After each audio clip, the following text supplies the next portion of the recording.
Welcome to another edition of the Time Management Revolution podcast. I'm Helene Segura. I'm a time management fixer, and this podcast is all about not just tactical calendar apps and task apps and tools, but also strategic knowledge in various fields that will help you and your colleagues save time. Today, I'd like to welcome my guest, Stephen Hinch.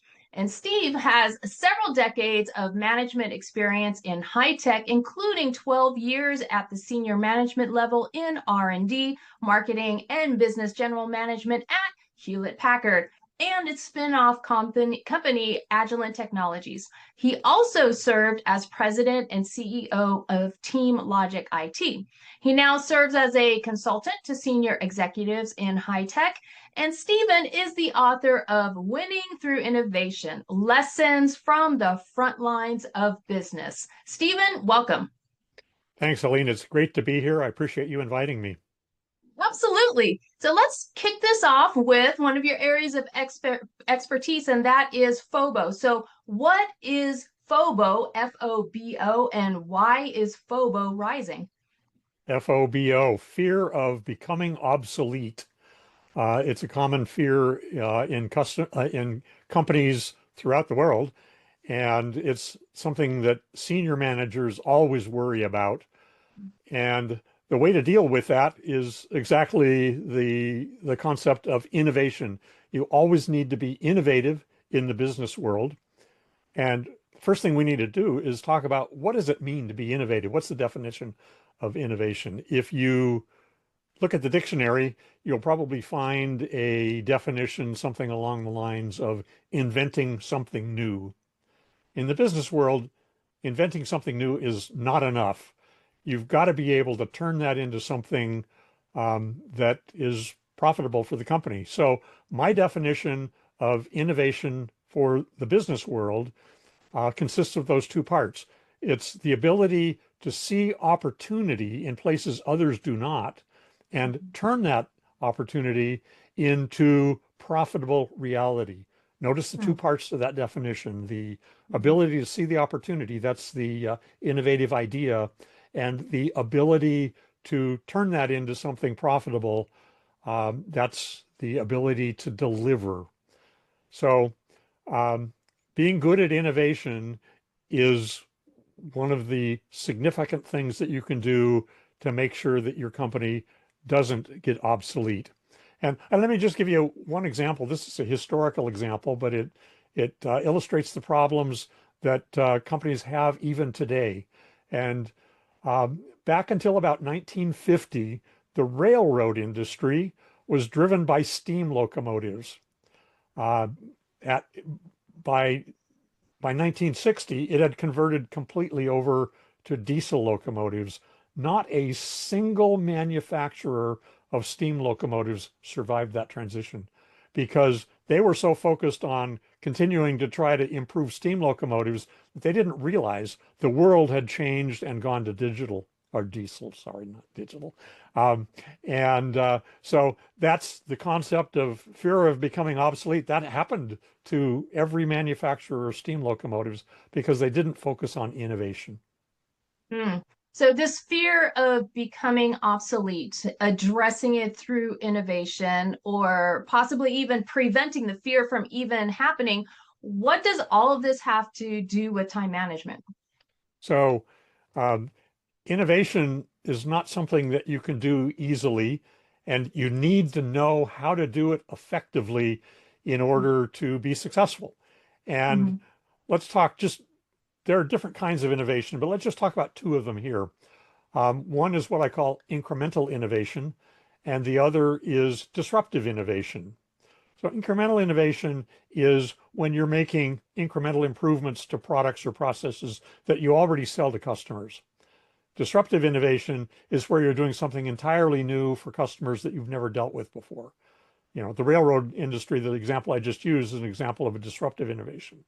Incremental innovation is something that the teams that are supporting the products that you're selling today are happy to do, but they're not happy to do something that's completely different from what they're managing now. And so you have to manage incremental innovation and disruptive innovation differently. And if you try to use the same process for disruptive innovation that you use for incremental innovation, you're not going to be successful. The key point there is that incremental innovation is done by the teams that are selling today's products, but they're not going to want to spend time on doing a disruptive innovation that's going to take years to deliver because they're responsible for delivering results every month. So you've got to set up an organization that is separate from delivering monthly profitability and is managed differently. And so if you don't know how to do that, you're going to be wasting time trying to innovate in a way that's not going to be successful. Mm-hmm. I do want to come back to what it would look like if a company set those two divisions up separately. But first, I want to touch on something that I think crops up into a lot of people's minds as soon as you mention the word obsolete. And in this case, obsolete as a part of the acronym fear of becoming obsolete. And that is artificial intelligence, AI. So people hear obsolete, they think of AI. Oh, here comes my fear of becoming obsolete because of this AI. So should we really fear AI taking over our jobs? Well, I'm not sure that fear it is the right word, but it will have a big impact on the future. And let me give again a sort of a historical example.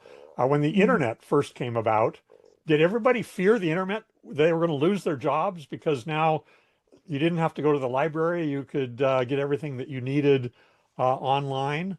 You know, it's sort of a similar concept with AI is that it will change things, but AI is not an end all be all kind of thing for everything that you need to do. And in particular, AI is not the way to do disruptive innovation because AI depends on knowing things and it can only make decisions based on what it knows. And with innovation in particularly, you're trying to break new ground in areas that you don't know. And so AI is not going to be very helpful for you there. AI is great at doing the kind of things that can be dealt with by looking at data and analyzing data, but it's not going to be successful at everything else. Let me just give you an example. My daughter this morning was flying home from a trip in San Diego to here in Santa Rosa, and she had to connect through Phoenix. And her first flight was delayed, so she couldn't connect to her second flight. And so she got on to the airline's website and went into chat and started talking about, well, what can I do? And it was obviously she was talking to AI. It was not giving her anything very useful. And when she finally said, "Can we put me on a new flight?" It came back and said, "I'm sorry, I can't do that. Goodbye."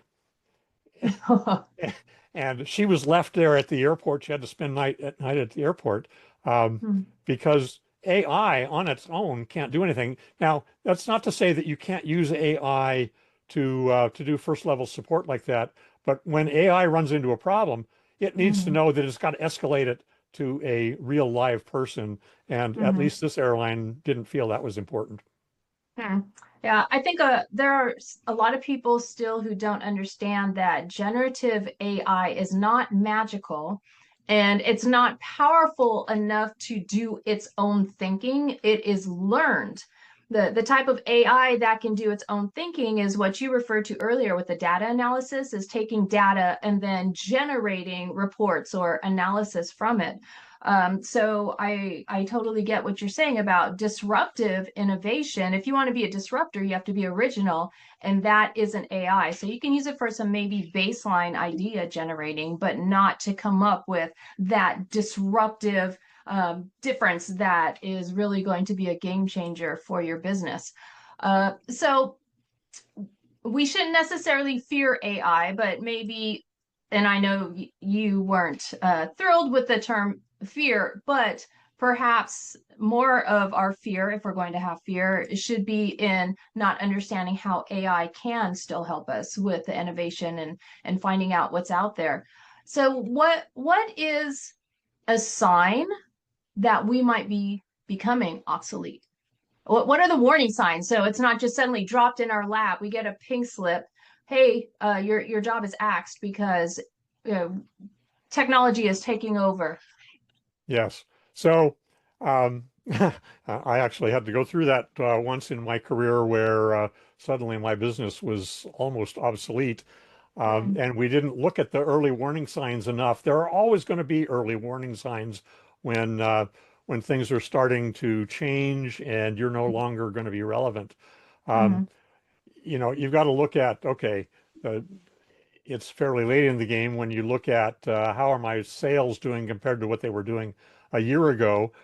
mhm, But that's one thing. But you can also look at sort of other things, like in my case, so this was when I was with Hewlett Packard, and we sold into markets that other HP divisions also sold into, and they were losing their sales faster than we were.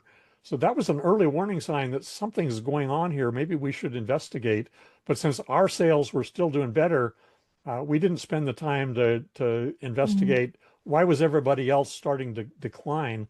And it was not mhm, until our sales really declined that became obvious that we were obsolete. And so some of that is looking at what you can do, you know, other things that are going on in the markets that you serve that mhm, should be early warning signs. What are your competitors doing?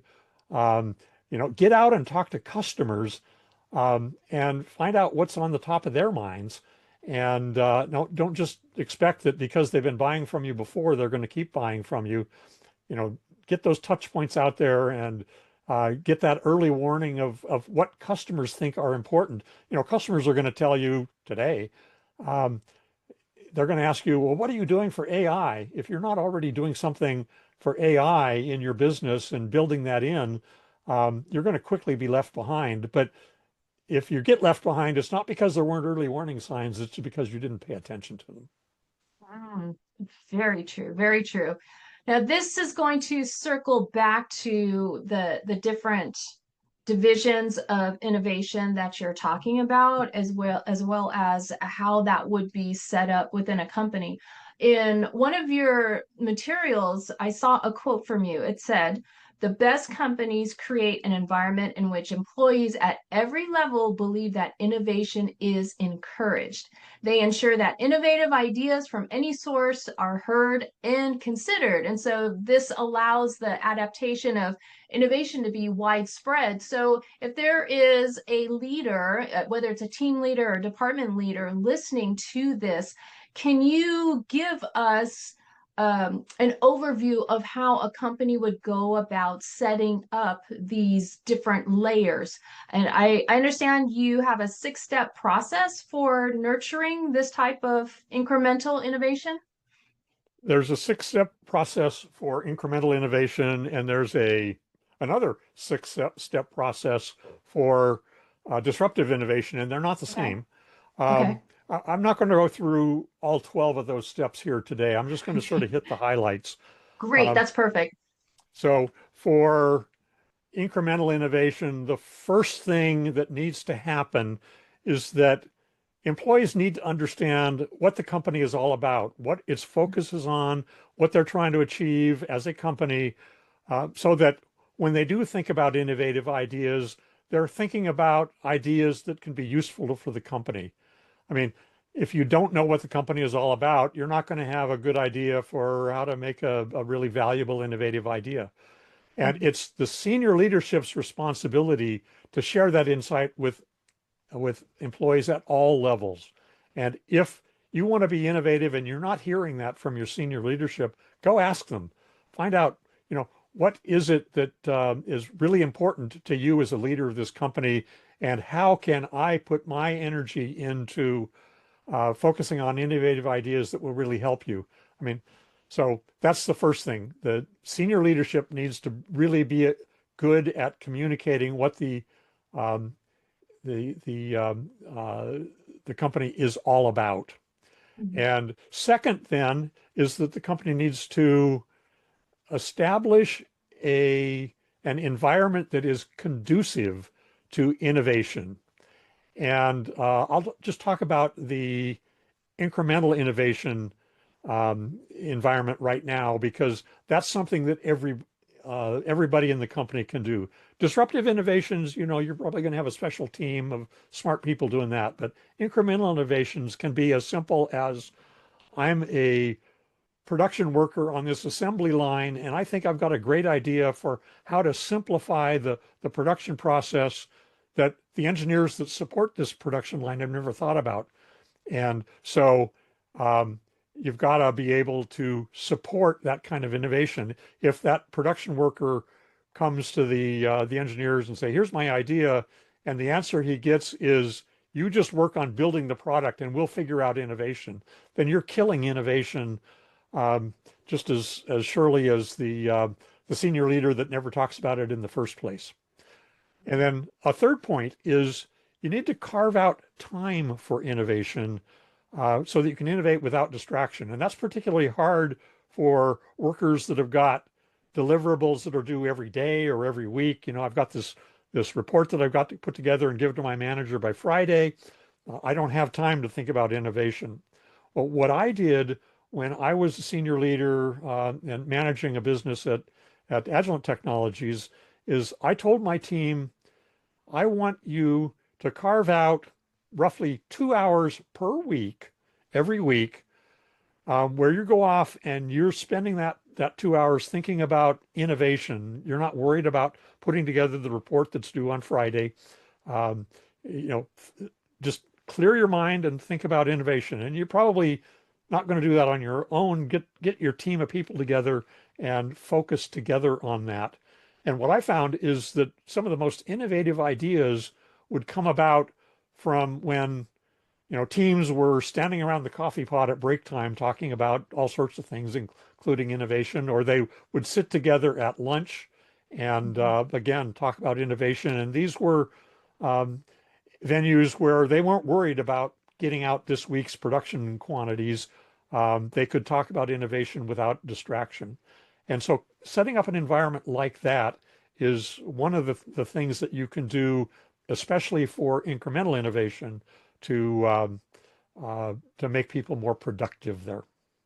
Oh, fantastic. So you hit on a few important points that are directly tied into time management. And one is understanding the mission of the company. And if that leader hasn't made it clear, going to that leader. Because with time management, if you are not clear on what the mission of the company is, it's really tough to make those prioritization decisions Yep. in the middle of chaos if you're having a rough day. So absolutely. And then I love the fact that as a leader, you recommended that they all carve out that amount of time.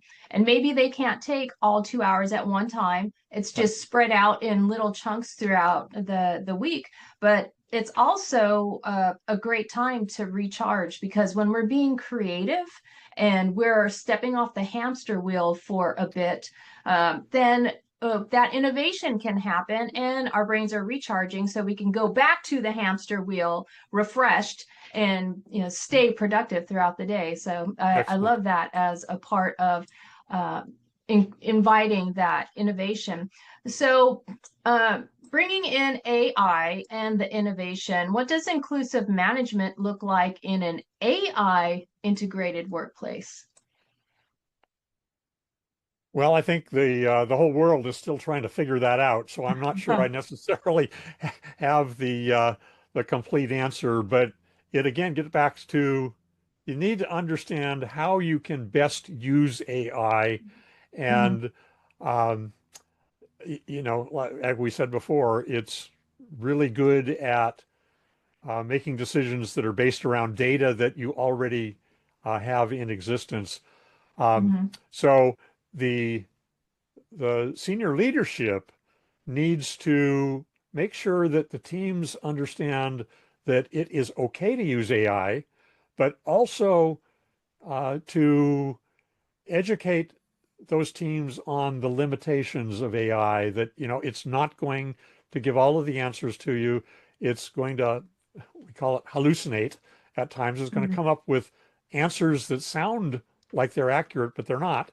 They're just Mm-hmm. made up answers. And I've seen that happen before myself. So it's the leadership's responsibility to give the whole team the perspective for how you can use AI, how to be careful with using it, and then give people time to learn it.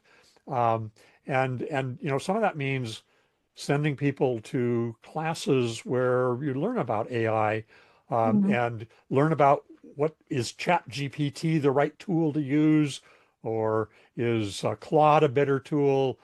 Um, and if you're trying to write code using AI, then maybe it's GitHub Copilot, not Microsoft Copilot, that's the right answer. So you won't know all of that from day one. You've got to go out and learn it, and you've got to help your team learn that. And Mm-hmm. so I think that ability to encourage the team, make the team know that it's okay to use AI, um, where it helps, but not expect AI to replace your job. That's an important part of the message there. Okay. We have quite a few listeners who are not a part of a large company like Hewlett Packard. They're in much smaller companies. So, what you're sharing with us today, is that still doable within a small company, even as small as 25 to 50 people? Yeah, so the last 15 years of my career, I managed a small company that was, I think it got to 12 employees at the Okay. most, and Hmm. we did a couple of $1 million a year in business. And so what I would say is that some of the messages are the same, but some of them are different. So, for example, a small company uh, doesn't typically have a bunch of shareholders that are expecting you to deliver monthly and quarterly results every month and every quarter and hit those numbers. But they do have typically an owner that may have his own priorities or her own priorities. And one of the problems that I've seen with a lot of small companies that keep them from going from 10 employees to 50 employees is that the CEO is trying to do it all.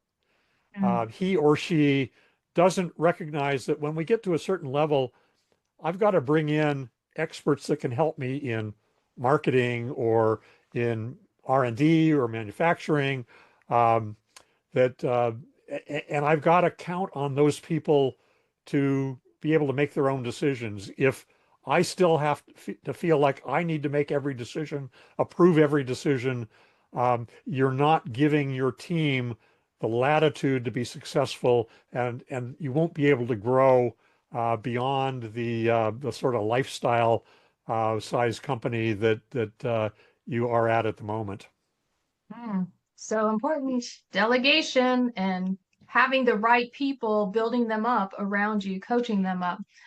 Always the job of an excellent leader. Now, we've talked in general about innovation, but what about you personally? Do you do anything innovative related to time management? Because we like to ask our guests for best practices related to how you run your days. Or maybe it's not innovative. It's so pretty simple that even a so-called caveman can do it, like the Geico commercial. So can you share one or two of your best practices related to your daily time management? Uh, Yeah, let me give you an example. I don't know whether this will fit exactly what you're asking, but it's something that I figured out, um, and that is, I manage engineers, I manage managers of engineers, and engineers can be pretty analytical, and they're always looking for me to make decisions for them. And what I found with one of the teams a while back is that I would be driving into work. I'd park my car, walk across the parking lot to get to my office, and before I could even get out of the parking lot, a couple of these engineers would come over to me with, "We got this problem, Steve. We need to figure out, you need to figure out how to solve the problem." And it was, first of all, not a problem that needed to be solved before I got to my desk, but this kept happening. And after a few weeks of this, I got the team together and said, I need to ask you to do two things. One is when you see me walking into my office every morning, give me 30 minutes to get to my desk and get my day organized before you come over and start pestering me with problems. And two is when you do come over and explain to me, here's this problem that we've got, Steve, don't just tell me the problem. Tell me what you think the solution should be. Or maybe you've got two or three different ideas for a solution and you need help picking the right one. But don't just give me the problem. Tell me what you thought about this for the solution, because you're the one that knows the problem better than I do. You're working on it all the time. So you should have better insight than I do for how to fix the problem. And what I found is that really made my day become more efficient, because not only did they not catch me as I was walking into my desk every morning, but they realized that they could solve a lot of these problems on their own. They just had to think of the answer and they wouldn't even have to bother me. Now, that didn't mean, I never told them, go away, don't bother me, because my job is to help them. But they only came to me when they were really having a problem that needed my advice, or they had two or three different decisions to make. They weren't sure which was the right one. And I became a lot more efficient with my time management, and they became a lot more efficient with their time management by doing that. So. Excellent. Thank you. That's really important. Even if somebody is not in leadership, they can still use that exact same strategy, because a lot of times our coworkers are coming over to us and wanting to problem solve for them because you've always solved all the problems before. So that's a great strategy to use with anybody in the workplace. So thank you for sharing that. Sure. And Steve, speaking of sharing, could you please share with us how to get in touch with you, as well as where we can find your book, Winning Through Innovation: Lessons from the Front Lines of Business? Okay. The book is available at all of the usual outlets. You can get on Amazon.com, Barnes and Noble. Go to your local bookstore, and they probably won't have it in stock. Most bookstores don't have business books in stock, but they can order it and get it to you very quickly. To get a hold of me, you go to my website, www.stephen, Stephen, W Hinch, Hinch.com. And you'll see all about my book. You'll see all about the consulting that I can do, and it's a way to get a hold of me as well. Perfect. And we will also list that link down below in the description. Stephen Hinch, thank you so much for being here with us today. Thank you. Helene, it's been a great pleasure. Thank you.